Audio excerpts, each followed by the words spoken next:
2022 বিশ্বকাপে ফ্রান্সের বিপক্ষে এই পেনাল্টি সেভের পরে ইমিলিয়ানো মার্টিনেজের এই উদযাপনটার কথা মনে আছে আপনাদের?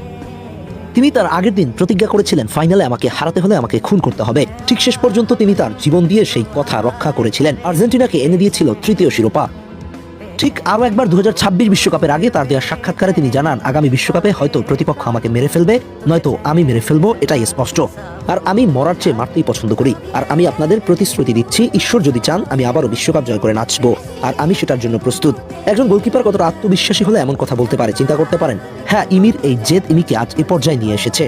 আর্জেন্টিনাকে কোপা জেতানো থেকে শুরু করে বিশ্বকাপ সব জায়গায় নিজের স্বাক্ষরতার ছাপ রেখেছে। প্রতিপক্ষ তাকে নিয়ে সমালোচনা কম করেনি, কখনো তার অঙ্গভঙ্গি কিংবা কখনো বিনা কারণে ট্রোলের শিকার হয়েছে। কিন্তু তাতে তিনি দমে যাননি, বরং নিজেকে প্রমাণ করেছেন বিশ্বজুড়ে। ইমির এই আত্মবিশ্বাসের উৎস হচ্ছে ইমির বর্তমান পারফরমেন্স। অ্যাস্টন ভিলার হয়ে করেছেন টপ নচ পারফরমেন্স। মৌসুমে অ্যাস্টন ভিলার গোলরক্ষক হিসেবে প্রিমিয়ার লিগে প্রায় 13টি ম্যাচে মাঠে ছিলেন এবং যেখানে গোল হজম করেছে মাত্র 9টি, সেই সাথে 4টি ক্লিন শিট রক্ষা করেছেন। এই ম্যাচগুলিতে তিনি প্রায় 30 থেকে 35টি সেভ করেছেন, সেভের হিসেবে যা প্রায় 75 থেকে 80%। সুতরাং বিশ্বকাপের আগে এমন পারফরমেন্স তাকে দারুণ আত্মবিশ্বাসী করে তুলেছে। নিশ্চিতভাবে এই কথাগুলো শুধু বক্তব্য নয়, ইমিলিয়ানো মার্টিনেজের মানসিকতার প্রতিচ্ছবি।